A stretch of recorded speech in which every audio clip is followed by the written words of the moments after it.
नमस्कार मित्रों एवं आदरणीय दर्शकों, हार्दिक स्वागत है आप सभी को आत्मचिंतन यूट्यूब चैनल में। और आज मैं आपके लिए विक्रम संवत के हिसाब से मैं एक नेपाली एस्ट्रोलॉजर हूं, ज्योतिषी तारानाथ भंडारी।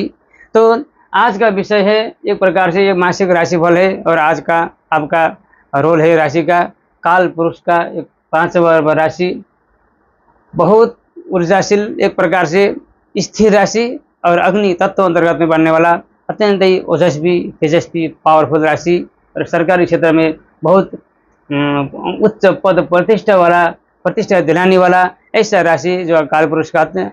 बहुत ही शक्तिशाली राशि मान सकते हैं। काल पुरुष का 5वां राशि सिंह राशि। तो मेरे प्यारे प्यारे सिंह राशि के दर्शकों, आप जहाँ भी होंगे मस्त रहें, स्वस्थ रहें, ये मेरा आशीर्वाद है। और विशेष करके आज मैं आपको इतनी जानकारी दिलाऊंगा, इतनी जानकारी देने वाला हूँ जो बृहस्पति, शुक्र और बुध का यहाँ ट्रांजैक्शन होने वाला है। ये ज्येष्ठ महीना इस समय अधिक मास, जो मलमास बोलते हैं, अधिक मास में चल रहा है। लेकिन सब कुछ होते हुए भी आपकी राशि के लिए कुछ यहाँ एक कालसर्प योग का निर्माण हुआ है। तो एक तरफ शनि की ढैया, अष्टम ढैया चल रही है। ये सिर्फ ये दो चीज़ आपके लिए अशुभ है, बाकी इतने अच्छे योग बने हुए हैं, इतने अच्छे योग बने हुए हैं। एक तरफ मंगल देवता लग्नेश और लग्नेश का मित्र होकर चतुर्थेश और भाग्येश होकर भाग्य स्थान में अगर अपने घर में रहना, ये बहुत ही शुभ संकेत दे रहे हैं। मंगल देवता बहुत ही योग कारक बनी हुई हैं। और साथ साथ में सूर्य और बुध का योग, ये सूर्य बुधादित्य नामक राजयोग का भी निर्माण हुआ है। और दूसरी तरफ आपका बना हुआ है विशेष करके 13 वर्ष के बाद, 13 साल के बाद जो बृहस्पति देवता एक राशि में 13 महीना भ्रमण गुजर करते हैं। तो यहाँ से घूम करके पूरा का पूरा आपका यहाँ आने में पूरा 13 महीना लग जाता है। तो 13 साल के 13 वर्ष, एक राशि में 13 महीना, तो 12 राशि में आपका 13 साल हो जाएगा। 13 साल के बाद ऐसा योग बना हुआ है जो बृहस्पति, शुक्र और बुध तीनों ग्रह का एक जगह होना, ये कम महत्वपूर्ण बात नहीं है। ये छोटा मोटा योग नहीं है, ये बहुत ही बड़ा राजयोग है, बहुत दुर्लभ राजयोग है ये भी। और बुध और शुक्र का लक्ष्मी नारायण नामक राजयोग, बुध और शुक्र बृहस्पति त्रिग्रह नामक राजयोग, और बुध और बृहस्पति का अत्यंत ज्ञान बढ़ाने वाला राजयोग और आपके मनोकामना इच्छा पूर्ति करने वाला योग। और साथ साथ में शुक्र देवता और बृहस्पति का यह योग, ये भी कम योग नहीं है, विदेश शटल योग को बना हुआ है। और उसके बाद बृहस्पति देवता जो उच्च के है, जो मोक्ष लाभ तक करा सकते हैं, बहुत ही दुर्लभ योग बना हुआ है कुल मिलाकर के। तो शुक्र बुध देवता आपके यहाँ रहेंगे, विशेष करके आपको मैं बताऊंगा। शुरुआत करूंगा आपका एक अच्छा योग जो यहाँ से शुरुआत से लेकर आपको बताऊंगा। पूरा धैर्यपूर्वक आप पूरा वीडियो सुनिएगा। जब तक आप पूरा वीडियो नहीं सुनेंगे तब तक आपको कुछ भी समझ में नहीं आएगी, क्योंकि समुद्र की गहराई में जो पहुंचेगा तब उसको मोती मिलेगा। जो 2-4 मिनट सुनकर वीडियो भगा करके भाग जाएगा, उसको कुछ समझ नहीं आने वाला है। तो विशेष आप ज्योतिष के विद्यार्थी हैं अथवा ज्योतिष की जिज्ञासु है तो विशेष आपके लिए जरूरी वीडियो भी है। आज मैं इतनी जानकारी देने वाला हूँ, कि सभी का आज मैं आपको खोलने वाला हूँ। आपके राशि के लिए ये जो गोचर, ये राशि कुंडली चंद्र कुंडली के आधार पर आधारित है। और इस समय आपका ऐसे योग ये बने हुए हैं। तो विशेष मेरे प्यारे दर्शकों, थोड़ा सा मैं आपका समय लेना चाहूँगा, एक निवेदन करना चाहूँगा। अगर आप पहली बार मेरे इस वीडियो को देख रहे हैं, इस चैनल में जुड़े हुए और अभी तक मेरे चैनल को सब्सक्राइब नहीं किए हैं, तो तुरंत जाकर के मेरे चैनल को सब्सक्राइब कीजिएगा और साथ में जो बेल आइकन घंटी है उसको भी दबा दीजिएगा, क्योंकि ये मेरा विनम्र अनुरोध है। आपका एक सब्सक्राइब, एक लाइक, एक शेयर से मेरा चैनल जीवंत रहेगा और मुझे भी हौसला मिलता रहेगा। तो आइए शुरू करते हैं विशेष भूमिका निभाते हुए। अब यहाँ आपके सिर, ये लग्न स्थान है, आपका जो मेन स्थान है लग्न, जो आपका सिर है, आपके सिर में जब केतु विराजमान है, राहु धड़ केतु पृष्ठे, राहु का सिर केतु, राहु है तो राहु का ही शरीर केतु बना हुआ है। तो यहाँ राहु और केतु का कंजक्शन इतना खराब योग बना हुआ है कि हिसाब से राहु की से लेकर पूरा का पूरा आपको यहाँ केतु के बीच में सारा ग्रह एक साइड में है, एक साइड पूरा का पूरा कुंडली खाली है। तो इसको काल सर्प दोष कहते हैं। बहुत ही खतरनाक काल सर्प योग बना हुआ है। फिर भी काल सर्प के होते हुए भी, ढैया के होते हुए भी, इतने सारे राजयोग, इतने सारे ग्रह पावरफुल होने के कारण आपका इस योग को बढ़िया थोड़ा गौण कर देगा। फिर भी कुछ न कुछ जब योग दुर्योग बनाई है तो कुछ संकेत आपको मिलेंगे। तो आपके शुरू में आपको मैं सावधान करना चाहूँगा, लग्न में जब केतु आ जाएंगे तो थोड़ा सा आपको सिर में दर्द हो सकता है। इस महीने में सिर भारी सा हो सकता है, या बालों की कमी, बालों का गिरना या टकलू जैसा बनना, ये भी आपका गंजा बनना, ये भी आपका यहाँ केतु सपोर्ट करेंगे। और थोड़ा सा चिड़चिड़े हल्के आपका स्वभाव में आपके समय चिड़चिड़ापन आ जाएगा, थोड़ा क्रोध अथवा गुस्सा बहुत अधिक ज़्यादा आपको आ सकता है। आप गुस्से को कंट्रोल कीजिएगा। और विशेष करके सप्तम स्थान में राहु का होना भी एक प्रकार से आपको जो पार्टनर काम क्षेत्र में आपका अगर कोई भी काम कर रहे होंगे तो पार्टनर क्षेत्र में बहुत ही ज़्यादा सावधान रहना जरूरी है। यहाँ बहुत बड़ा विवाद हो सकता है, कोई न कोई पुरानी चीज़ों को लेकर बहस छिड़ सकता है और आपके लिए कोई न कोई पेशाब संबंधी बीमारी, भूतांग संबंधी बीमारी या वैवाहिक जीवन में थोड़ा सा समस्या, पारिवारिक जीवन में समस्या, कलेश बात या पति पत्नी में कहीं न कहीं किसी न किसी घर के सदस्य में किसी न किसी सदस्य का स्वभाव या स्वास्थ्य खराब होना भी निहित है। इस बात को भी आप थोड़ा सा ध्यान रखिएगा। राहु और केतु को शांत करने के लिए या तो आप हनुमान चालीसा रोज पाठ कर सकते हैं, या हनुमान भजन के बाणों का भी पाठ कर सकते हैं, या हनुमान जी की सेवा आराधना, या हर एक मंगलवार या 21 मंगलवार आप भगवान श्री गणेश जी को ओम गम गणपति नमः जप करके 21 दुर्वा दल ला करके चढ़ा दे सकते हैं। इस विधि से भी आपका राहु यहाँ शांत हो जाएगा। और विशेष करके अब शनिदेव की बात करते हैं। शनिदेव आपके लिए षष्ठी से होकर अष्टम में आना, सप्तमी से होकर सप्तम में आना, ढैया होते हुए भी यहाँ डबल रोड शनि का बना हुआ है। एक तरफ तो ढैया है, ढैया दशा में शनि की महादशा हो या ढैया हो या साढ़े साथी हो, एक प्रकार से बहुत जीवन में बहुत भारी सा जीवन होता है।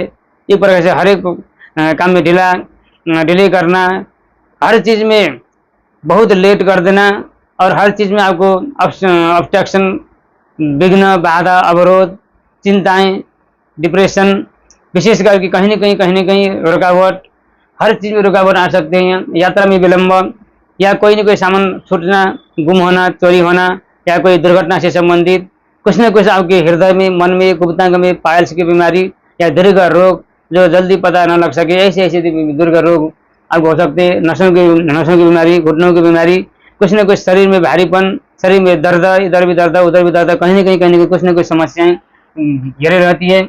और साथ साथ में इतना सब कुछ होते हुए भी अगर आप सही है, सकारात्मक सोचकर आगे बढ़ रहे हैं, शनिदेव कर्म के फलदाता, जगत के न्यायाधीश होने के कारण जो सकारात्मक सोचकर अपना अच्छा कर्म करने वाला है, जो दुराचारी नहीं है, गलत काम नहीं कर रहे हैं, अगर आप सही कर्म कर रहे हो तो शनिदेव की कृपा आपको ऐसी बरसेगी छप्पर फाड़ के जब शनिदेव देने लग जाएंगे तो कोई भी किसी का बाल बांका नहीं होगा, कोई भी आपको रोक नहीं पाएंगे, कुछ भी आपको हानि नुकसान नहीं पहुंचा पाएंगे। और दूसरी तरफ षष्ठ ऋण रोग शत्रु मुद्दा मामला झगड़ा झंझट कोर्ट कचहरी ऐसा स्थान का जब स्वामी बनकर षष्ठी बनकर अष्टम में आएंगे तो हर्ष नामक एक विपरीत बहुत ही बलशाली, अत्यंत शक्तिशाली राज्यों का निर्माण हो रहा है। इस वजह से आपके शत्रु नष्ट होंगे। कोई भी केस चल रहा हो तो हर केस, हर लफड़े में आपको सफलता मिलेंगे। ऋण आपको अगर आप कर्जा में डूबे हुए तो कर्जा मुक्त हो जाएंगे, क्योंकि कहीं से लोन आपको आसानी से लोन मिल सकती है, या किसी से उधार कुछ पैसा लेना हो, कुछ करना हो, आपका कुछ पैसा फंसे हुए हो तो तुरंत आपका पैसा उठ सकता है। थोड़ा सा मेहनत आपको करना पड़ेगा, लेकिन फंसे हुए पैसे भी आपको यहाँ से उठने का बहुत प्रबल चांस बना हुआ है। और अष्टमी शनि होते हुए भी एक आयु में दीर्घायु आप प्रदान करेंगे। हाँ, आपको थोड़ा सा इतना ख्याल करना है कि यात्रा में आपको बहुत सावधान रहना है और किसी कुत्ते से या किसी हिंसक जंतु जानवर से या कहीं न कहीं आवारे टाइप के लोगों से आपको बचना है, क्योंकि वो आपको षड्यंत्र रख सकते हैं, कहीं न कहीं किसी न किसी चीज़ में फंसा सकते हैं या कुछ गलत चीज़ खिला सकते हैं। इस बात का बिल्कुल ध्यान रखिएगा, ताकि शनिदेव की कृपा आपके ऊपर बनी रहेंगी। अब ये बात करते हैं मंगल देव की। मंगल देव आपके लिए इतना योग कारक बने हुए हैं। एक तो लग्नेश का मित्र है, लग्नेश राजा है, सूर्यदेव तो मंगल सेनापति है, और राजा का और सेनापति का बहुत तालमेल होता है। मंगल क्रूर ग्रह है, मंगल सेनापति भी क्रूर ग्रह है, सूर्यदेव भी क्रूर ग्रह, लेकिन चतुर्थी होकर एक सुख स्थान का केंद्र का समय होकर लग्नेश का मित्र अत्यंत योग कारक बना हुआ है। तो चतुर्थी से यहाँ आना एक प्रकार से तो वो भी अपने घर पे, अपने गृह में एक मंगल मेष राशि में, मूल त्रिकोण राशि में होते हैं, तो भाग्य स्थानीय मंगल का आना भी एक प्रकार से आपका भाग्य का उदय होगा। पिता का साथ सपोर्ट मिलेगा, पैतृक संपत्ति आपको मिलेगी, तो पितृ स्थान से भी आपका बहुत उज्जवल भविष्य यहाँ। जो पिता के साथ मिलकर, पिता के राय सलाह लेकर अगर आप आगे बढ़ेंगे तो पिता के साथ सपोर्ट आपका बहुत मिलेगा, पिताजी का आशीर्वाद मिलेगा। जिसका सिर पर पिताजी का हाथ हो तो उसके लिए तो हर कोई काम भी सफल हो सकते हैं, कोई भी चुनौती आपको पार कर सकते हैं। तो बंधु बांधवों से, माता से भी आपका आशीर्वाद, माता का आशीर्वाद मिलेगा। लोग प्रियता आपको बढ़ेगी, उच्च शिक्षा में आपको सफलता मिलेगी। घर में कोई न कोई आप इलेक्ट्रिक चीज, इलेक्ट्रॉनिक या कोई गाड़ी, वाहन, लैपटॉप, टैबलेट आप अपने लेवल के हिसाब से या गाड़ी शोरूम कुछ न कुछ आप ले सकते हैं, कुछ न कुछ आप इस महीने में खरीद सकते हैं या अगले महीने में जाकर गारंटी के साथ खरीद सकते हैं, कुछ न कुछ लाभ आपको मिलेगा। तो धर्म में भी आपको धर्म के प्रति भी थोड़ा सा रुचि बढ़ेंगे, क्योंकि थोड़ा सा क्रांतिकारी विचार तो रहेंगे, फिर भी जहाँ मानव सेवा, मानव धर्म, जो भी काम करना हो तुरंत आप खड़े हो जाएंगे, तुरंत सेवा का भाव आपके मन में आ जाएंगे। मंगल देव ऐसी ऊर्जा वाले ग्रह हैं, तो आपको भी हर एक चीज़ से रिस्क का लेवल बढ़ जाएगा, ऊर्जा बढ़ जाएंगे। तो साल से भी आपका साथ सपोर्ट मिलने वाला है। तो भाग्य जब साथ सपोर्ट करेगा तो हर चीज़ में आपका भाग्य का उदय होगा। तो धर्म ये बहुत हंति धर्म रक्षित रक्षित यह कहा गया है। अगर आप धर्म के मार्ग पर हो, धर्म के रास्ते पर चल रहे हो, एक सकारात्मक सोच लेकर आगे बढ़े हुए हो, तो आपके लिए रोकने वाला कोई माइकलाड़ियाँ रोकने वाला नहीं है। आपका सफलता होना, आपको शिखर में पहुंचाना कोई भी रोक नहीं पाएगा, ये गारंटी के साथ आपका सफल का योग बना हुआ है। तो विशेष करके धार्मिक तीर्थ यात्रा को योग बना हुआ है। अब 10वें स्थान की बात करते हैं। बुध देवता 15 गते तक, ज्येष्ठ 15 तक, यहाँ का मतलब 2 हफ्ते तक या 15 दिन तक आपका यहाँ रहेगा बुध। 10वीं में बुध और सूर्य का योग, बुधादित्य योग होना भी एक प्रकार से धनेश और एकादश होकर यहाँ आना भी, ये भी बहुत उच्च एक सत्ता का लाभ, क्योंकि लग्न के समय सूर्य देव यहाँ आके बैठे हुए हैं। लग्न इस 10वीं में आना एक सत्ता परिवर्तन का योग बनेगा। सत्ता में आपका उच्च स्थान मिलेगा, उच्च पद प्रतिष्ठा मिलेंगे। अगर आप जागीर या नौकरी कर रहे होंगे तो नौकरी में आपको प्रमोशन का योग बना हुआ है, उच्च पद प्रतिष्ठा मिलेंगे, या स्थान परिवर्तन का भी थोड़ा सा योग बन सकता है। जहाँ भी जाएंगे स्थान परिवर्तन हो भी जाएगा, तब भी आपको कोई चिंता की बात नहीं है, बहुत लाभ यहाँ मिलने वाला है। तो इसके बाद साथ में आपकी इच्छा, आपकी मनोकामनाएं जितने भी होंगे, आप जो आपके अंदर से सोचकर आप प्लान बना रहे हैं, सारी आपकी योजनाएं, सारी आपकी योजनाएं प्लानिंग सब सफल होने का योग बना हुआ है। तो अपने से बड़े बहन, दीदी या बड़े भाई से भी आपको साथ सपोर्ट मिलेगा। तो यहाँ के मालिक यहाँ आने में भी वाणी में आपको प्रभाव रहेगा, वाणी में ओजस्वी तेजस्वी रहेंगे। वाणी के कारण आप हर चीज़ आपको एक वाक चातुर्यता के कारण जो जितने भी रुके हुए काम थे सारे अपनों को आप अपने तरफ खींच लेंगे।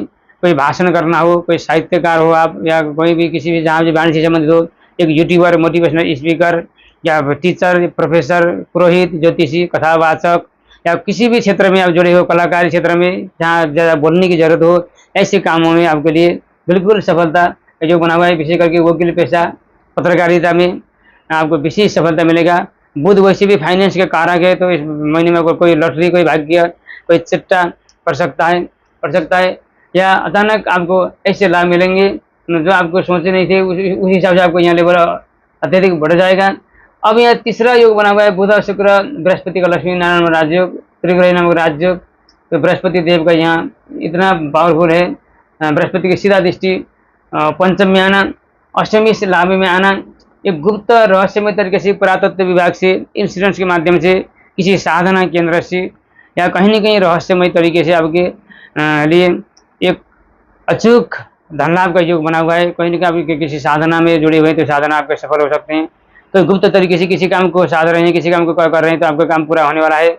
और पुत्र प्राप्ति का योग भी बना हुआ है। भाग्य, चिट्टा, लॉटरी आपको यहाँ मिलने वाली है। तो शेयर मार्केट में आपको बहुत लाभ मिलेगा।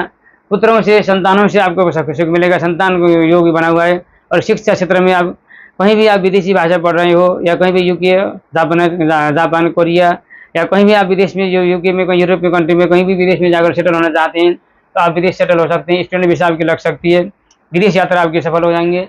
और बाहर भी जाएंगे बृहस्पति देवता आपके ज्येष्ठ 19 के बाद आपका बृहस्पति उच्च रहेंगे, और उच्च ग्रह उच्च फल देंगे, मोक्ष लाभ होगा। एक धार्मिक तीर्थाटन या किसी कृषि मंत्रालय में, शिक्षा मंत्रालय में आप, या कोई बड़े बड़े सहकारी संस्थाओं में, या बड़े बड़े मल्टीपल कंपनियों में आपका वर्चस्व बनेगा। आप उच्च पदासीन हो सकते हैं। एक जिम्मेदारी आपको मिलेगी, थोड़ा सा भागा दौड़ी भी रहेगी, थोड़ा सा खर्च का योग भी बनेगा।